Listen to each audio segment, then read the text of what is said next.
Hello, lovely souls. So here I am with another part of my painting practice.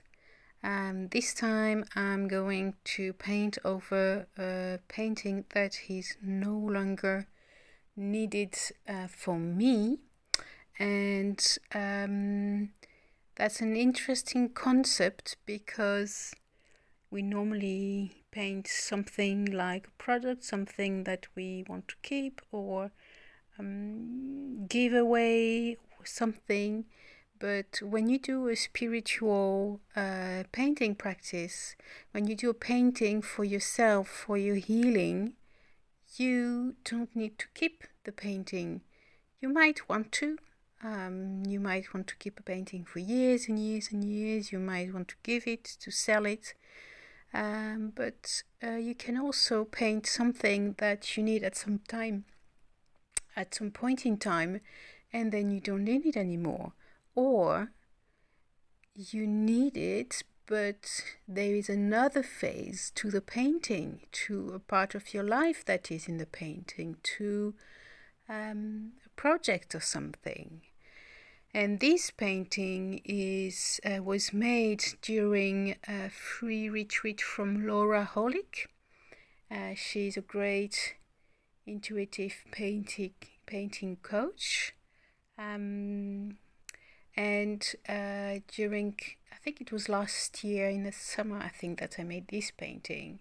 And it was all about, what was coming through, what was a new project or something. And this painting was made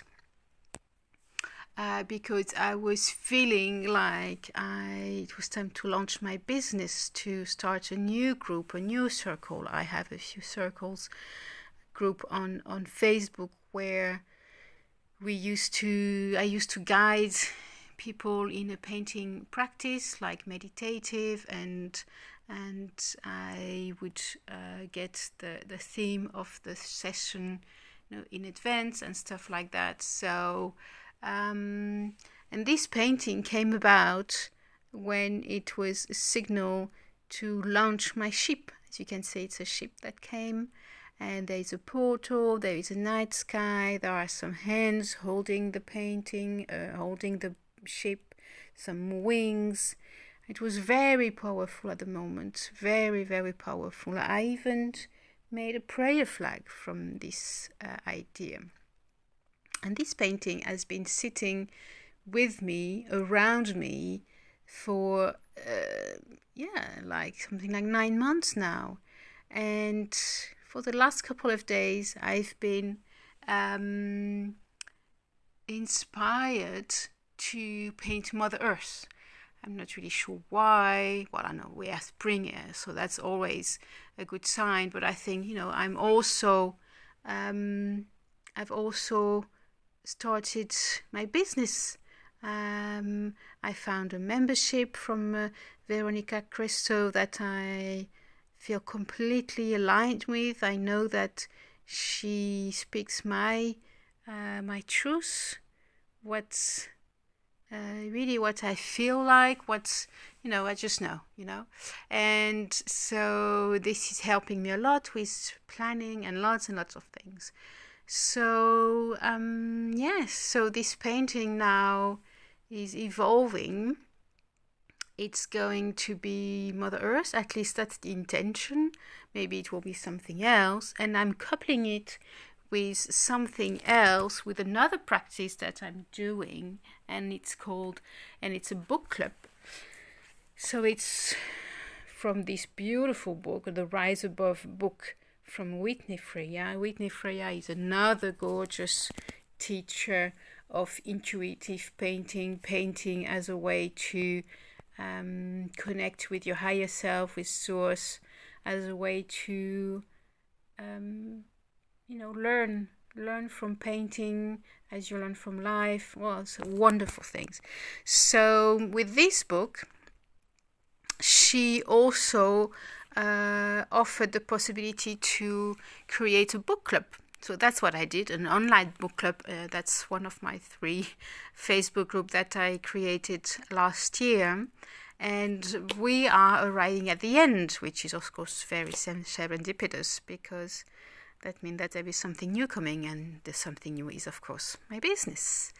And so this is the last chapter, and the last chapter is all about our personal symbols. So and it's a way to use these symbols when we need to manifest something, to heal something, to transform something.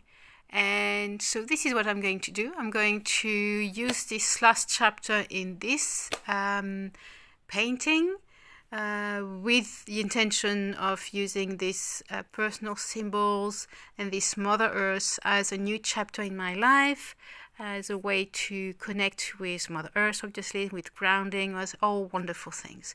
So I'll see you around. I'll show you some updates of this painting, and it's even going to change and be sideways. So that's also a funny way to realize that, change your path, change your point of view, everything.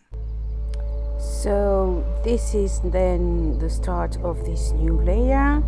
I always start my painting practice with a candle and a smudging stick, one that I make myself, to cleanse, to get into the ritual, the intuition, and also always almost start writing. And this time I am writing gratitude for this layer that is no longer needed, just thanking him for everything that it taught me.